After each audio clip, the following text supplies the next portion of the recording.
Kehamilan pada sekitar 8 minggu. Ini seorang ibu yang menjalani proses bayi tabung atau IVF. Dan pada saat embrio transfer, ditransferkan satu embrio ya.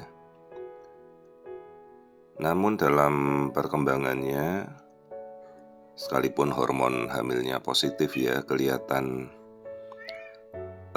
embrionya tidak mengalami pertumbuhan lagi. Jadi yang kita lihat titik putih itu ya, tidak ada detak jantung lagi. Namun embrio ini sempat bertumbuh ya, karena kita tahu ini kan proses bayi tabung, jadi benar-benar dimasukkan embrio yang berkembang ya. Dan pada saat bayi tabung itu kan yang kita transfer itu sebenarnya belum embrio tapi masih blastosis.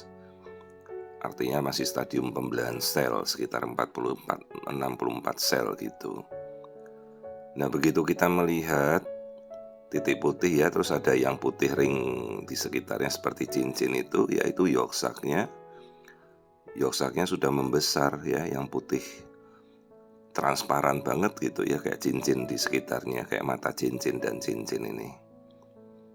Yolk-sac-nya membesar karena sudah tidak ada yang makan lagi. Nah, embrio bertumbuh sampai sekitar 4 mm pada 6 minggu 1 hari, 6 minggu 2 hari. Sementara kehamilannya sudah mencapai 8 minggu, artinya sudah berhenti bertumbuh 2 minggu sebelum pemeriksaan ini ya.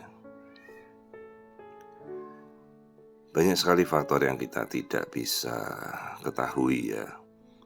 Kok DJJ atau detak jantung janin negatif tidak bertumbuh lagi, sementara waktu dimasukkan blastosis masih bertumbuh menjadi embrio. Ya, kantungnya bagus, tidak ada flek, tidak ada perdarahan. Tapi ya kenyataannya janin sudah tidak bertumbuh ya lebih dari 2 minggu, istilahnya adalah misabortion. Kehamilan yang tidak bisa lurus sendiri. Tentunya kalau hamil muda atau bayi tabung biasanya kita berikan kan penguat kehamilan begitu ya. Ibunya sendiri tidak ada keluhan.